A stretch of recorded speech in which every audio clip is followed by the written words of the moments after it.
Whether you're looking for answers to specific life questions or seeking to become the best version of you possible, welcome to the Mental Breakdown and Psych Reg podcast, where we offer insight, information, and strategies based upon research and years of practice as clinical psychologists. So sit back, have a listen, and get connected with our hosts, Dr. Berney Wilkinson and Dr. Richard Marshall.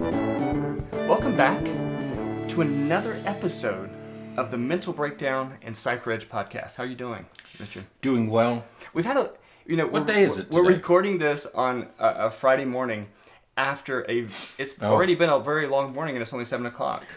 we just finished an interview with a guy that is going to, we're going to post the podcast in a couple of weeks probably, from New Zealand. That was a fantastic interview, but it's like it really got some energy going and everything for me. Well, I don't know about you.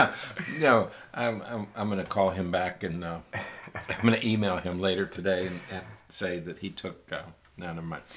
Accused me of falling asleep. He said I'm not a morning person. I said you have no idea.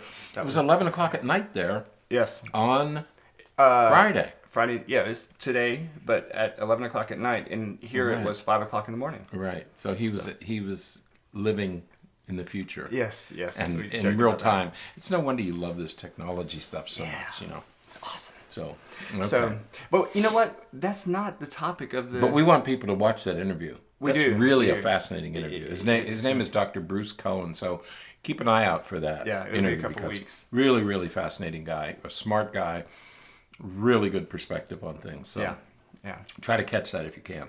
So this week, though, we're going to do, we've been doing these series, right? We've been doing each, over the last couple of weeks, we've been doing a different series on various topics. A couple of weeks ago, we did a series on various continua of personality. I know you like it when I use that word. Of different personality traits and things like that. And so, this week we're going to talk about the big five. That's right. The big five as it relates to personality traits. And those five are extroversion. You made the joke about extra virgin olive oil before we started recording, and now you've got me messed up, man. I know. We kept saying extra, and I thought extra virgin olive oil. Man. And now it's stuck. It's like an earworm. And now that's going to be on the podcast forevermore. I know, but olive oil is good for you. It's part of the Mediterranean diet. That's true. So. That's true. So extroversion, openness, agreeableness, conscientiousness, and neuroticism. Right. So those are the five that we're going to talk about this week. And today we're going to start off with extroversion. And the reason we're at this NEO, is because personality theory appeared back in the late 1800s. Right. Sigmund Freud and Carl Jung and the whole psychoanalytic movement in the late 1800s. Yeah. But over time, it has evolved and changed, and we've added to our understanding of personality theory. Mm-hmm. And this is the latest version of personality theory. Are these five characteristics? Right. So I'm glad we're touching on these. Yeah. This will be important stuff. Yeah, absolutely. Fun to talk about. And I think we're going to wrap up the week with our Saturday longer post. Right. Mm-hmm. We'll talk about the history of personality theory a little bit, just to kind of tie it all together and talk about how we got here. Yeah. So. Right. Okay. But okay, so today we're going to talk about extroversion.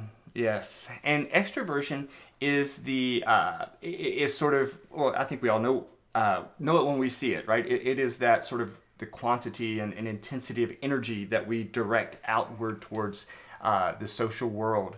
How much that we interact with other people, and one of the ways in which we can kind of gauge one's level of extroversion is based upon is like the cocktail party, right? True. You look at how a person walks into a cocktail party, and you can sort of get a gauge of their level of extroversion.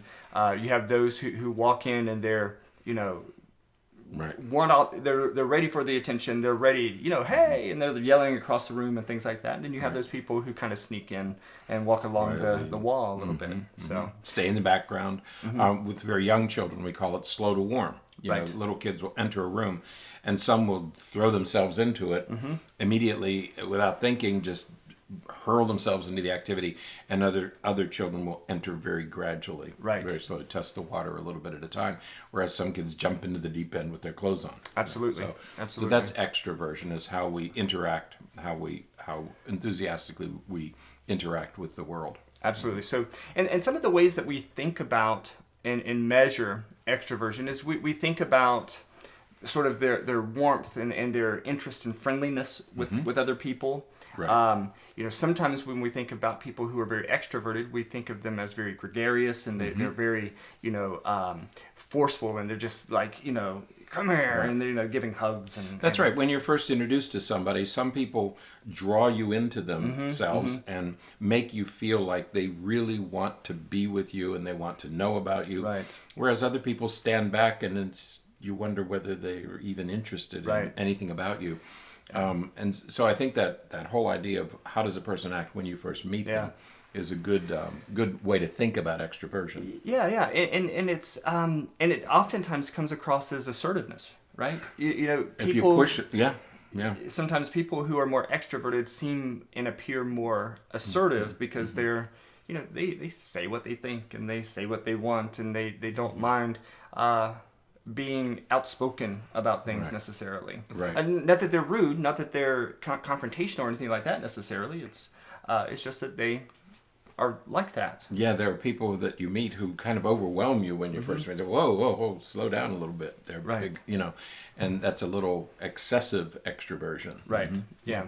And other ways that we think about and sort of characterize extroversion is through like activity level, and sort of that excitement seeking. They are ready to.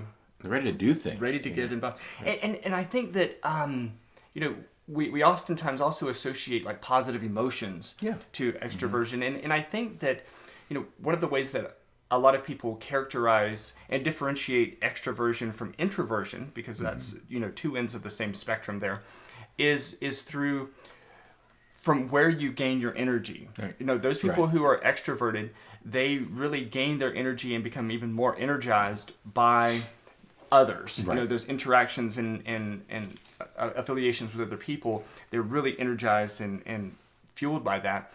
Whereas people who are more on the introverted end of that spectrum, they gain more energy through inward types of reflection, and they need that time alone. They need that time to for quiet and for self-reflection. Right. One of my children is a classic extrovert because he gets his energy from others. If there are other people around, he's alive and he's vibrant and he's funny and effusive and he's talking and laughing and entertaining everybody. But if there's nobody there, he sort of slinks back and acts like a completely different person. Yeah. But boy, put a couple people in the room and it becomes a little otter, it's running around and laughing and having fun. And it's really fun to watch him when there are other people around, because it brings out his personality. Yeah. Because that's where he gets his energy. When other people are around, he's energized. Yeah, absolutely. So when we think about this spectrum of extroversion, it's important to realize that there's not necessarily a good or bad. That's right. This is one of those personality traits where some people are extroverted and it suits them very well, and some people are introverted and it suits them very well. They do very well for themselves. They again, just because they're introverted doesn't necessarily mean that they're going to be any less successful, any less capable. They may not be as open to tell you how capable they are, but that doesn't change the level of skills and attributes. They may not demonstrate it, show it outwardly. They may not externalize it, but it's there, and it is not a value judgment, whether you're an introvert or an extrovert, or slow to warm or not slow, no, there's no value here at all. It's just with a personality type that you have. Right. Now, it can get to an area where we think about pathology. Right. Like when we think about ADHD. ADHD is sort of the, real ADHD, authentic ADHD, sometimes characterizes as a pathological extroversion, especially the hyperactive impulsive type, because they're again very gregarious. They're very engaging, very outgoing, very talkative, somewhat attention seeking. But to a to a level that causes problems. To the point that it impairs them. Right. They're not able to turn it off, and so therefore they can't switch to meet the demands of the setting that they're in.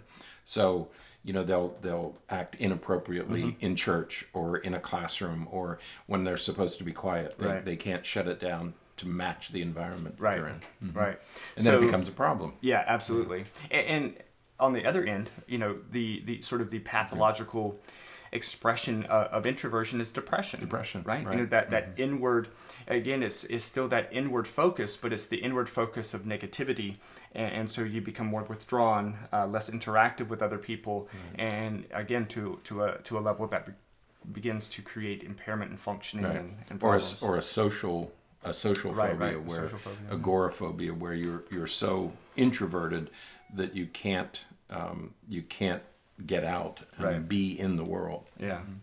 So there are sort of pathological expressions of this, but if you get beyond the continuum, if you're beyond the extremes, exactly, because that's when we're talking about that, we're not talking about a depression personality. We're not talking about an ADHD personality. We're talking about psychopathology. That's right. We're not talking about personality. When it comes to personality, it really is just a spectrum of we'll just say a spectrum of normality. That's right. You're still on the normal. You're still normal. Right. You're shy or you're expressive. Yeah. Now, one thing we won't get into during these next 5 days talking about the big five, we're not really going to talk too much about personality disorders. We may kind of touch on it a little bit in the Saturday show that goes into more depth about the history of personality theory. But that's something that we're going to have to spend a lot of time on, probably as a series in our Paideia channel. Yeah, that's true. That's a good distinction, because personality disorders are quite different from pathological variants, deviance from normal personality. But personality disorders are quite different. Yeah. And before we wrap up today, one of the things I want to mention, just because I know we're going to mention it several times throughout the week, and that is the fact that you're not at one point on any of these spectra. I'm better at continua. Well, spectra. Continua, spectra. You're not at one point on that spectra, and then should have been spectrum. You sure you want to do this wrap up? You could still get out. I'm not going to say you hurt my feelings, but sometimes you hurt my feelings. You have no idea. I talk like I want to. Okay. But you don't fall at one particular point. There are times when you are going to be at different places, and when we talk about personality theory, we'll talk about sort of the difference between trait theory and state theory, and how that affects the perspective. It's one of the questions that always comes up when we teach personality theory, and students will say, well, sometimes I'm an introvert and sometimes I'm an extrovert, and that's right, and we acknowledge that today, that most people are not at a particular point on the spectrum, on the continuum. They move depending on the situation that they're in, which is, again, perfectly normal. And the variability is somewhat restricted based upon where your primary location is on the spectrum. But the person that's really extroverted is most often extroverted. There's very rarely a time when they're going to be extremely introverted. They'll be more introverted sometimes than other times, but rarely are they going to be all the way on that other end of the spectrum. So there's that kind of variability that you'll see. But again, we'll talk more about that probably on the Saturday show. But for now, it's just important to realize, of course, that there are times when you're going to be more extroverted, and that's going to be influenced not only by the situation that you're in, the current setting, but also personal things. If you slept well last night, and if you're hungry, or those kinds of things are going to influence how well you interact with other people. Like when we do workshops, your much more extroverted Right. than you are like here in the Yeah. office and things Right. like that. But then that's it. There's times when you come out to the waiting room and you'll talk with all the people in the waiting room, even if they're waiting for someone else. You'll talk with them and joke with them and things like that. But then there's times when you are back in your office and you have the door closed and you're focusing on your work. Because I can't concentrate That's with right. the door open. That's right, because you want to get out there and talk to those people. That's right. Yeah. I want to go out and talk and interact with people, but I Yeah. have to get my work done. So Yes, you do have to get your work I done. know. So, but yeah, so that's probably going to be the case for those of you that are listening. really to is, this. yeah. It really is like that. So Yeah. Because in different settings, you're going to have a different expressive valence, Yeah. if you will. Yeah. absolutely. So, all right, well, that is it for today. The next show we're going to talk about openness to Openness. experience. I really like that one. Okay. So we'll be back to talk about that next time. Until then, stay happy, stay healthy, and forget to be afraid.